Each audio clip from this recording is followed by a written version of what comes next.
what we have in front of us is a Univega, and it looks like the Univega that I've had there before, that was on sale for $180 at Wyndham Bikes using the Kev Central 20 code, blah blah blah. God, I got that out kind of okay.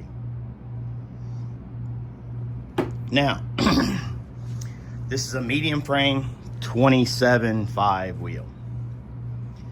Now rock and roll, baby. What do we have here? If this isn't the same bike, what is it? And why is it not the same bike? Well, it's not the same bike, man, because let's go over what is the same. Well, the crank, the frame, everything back here is almost identical from here back to the other bike. Well, then what you talking about, man? Well, what I did was I created a mullet. Now, that is a 27.5-inch wheel in the rear with a 29-inch wheel in the front. Now, in order to do that, I had, of course, to change out the forks because they needed to go. Now, these are the forks that came off there, and it's an XCM 30 with that there thing, man. Woo! Anyway, it only has 80 millimeters of travel, because that's just what those have. That's how they compromise. One of the ways in which they compromise the height or the length. So, anyway, now, so we've got us a big old 29, baby. Says it right down there. Let's go look at it. Oh, God. Oh, we're doing sideways. It's just like that. 29, man. 29. It's under XC. Yeah, there we go. So, and we've got the wheel and everything came off that Able bike that I ripped apart because somebody who was putting the frame together when they were at the factory and they were driving the screws in, drove them into where it broke those loose, okay? And I think since then they've changed the policy or something to where you're not supposed to put those in all the way or something, or maybe the policy was then and they made a mistake. I'm trying to understand where the error actually came from by purchasing and seeing a bunch of their bikes as sample size and seeing what their actual manufacturing techniques or processes are. And well, I may need to work on this bit. I don't know. Anyway, so so we have 20 more millimeters of front travel. We have a 29-inch front wheel. If you can see, I have lowered that there stem, man.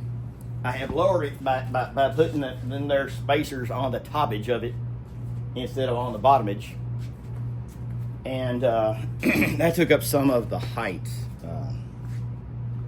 You know, not much, but took a little bit up. Now, I've ridden it, rides well. Of course, it has the Advent rear with the 9-speed,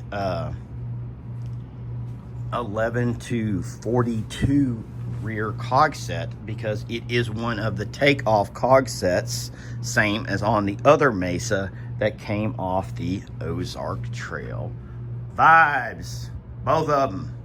So both of those bikes have given up their ghost to the gear sets to these Mesas.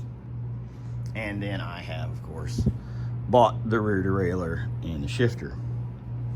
As I said, you can find that rear derailleur for around $37 on Amazon, not by searching Microtech, but by a 9-speed derailleur or something. So, now, why did I pick this frame to do this to? Well, one of the reason is that it's a very wacky, crazy frame. And how it's a crazy, wacky frame is with its chainstay length. So, we're gonna go to its chainstay length. That is chainstay. Now, I can put a 29 wheel on this bike and it work. We have enough gap up here. We have a little gap there, you know, whatever. It will fit. Blah, blah, blah. Is it enough clearance? Probably not.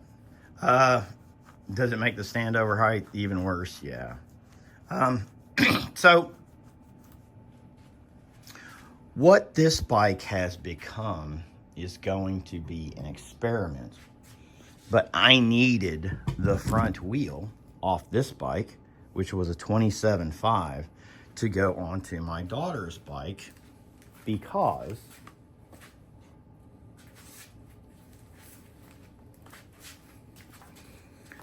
ta-da! It has a quick release. And she needs a quick release on the front of her Ozark Trail Ridge or Vibe or whatever the hell it is. It's the one I don't have here. In order for her to easily be able to do that.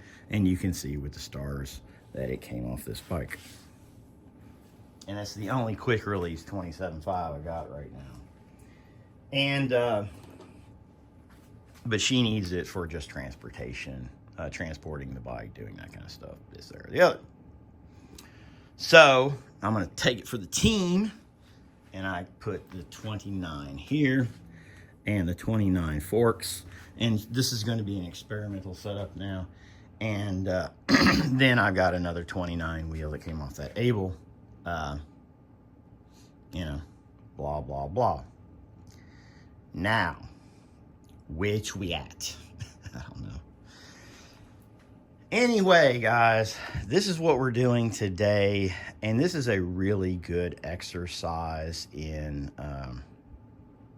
reallocating assets, expenditures, and did this with, it cost no money. This was just parts, take off parts from one thing or another.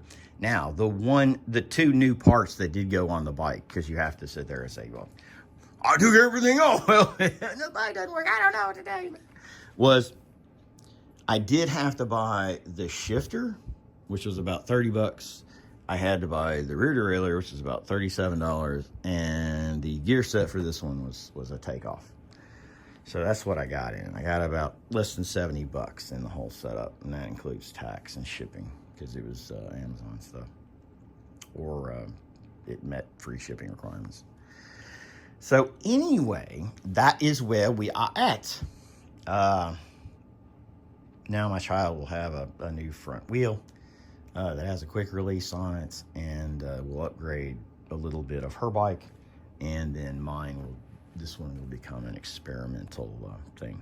Remember, the other Univega is her backup bike. So that in tow, this is going to become my backup bike, just because it is a Mullet. And I would like to, you know, play with it or something. Do something with it. Try to experiment with it.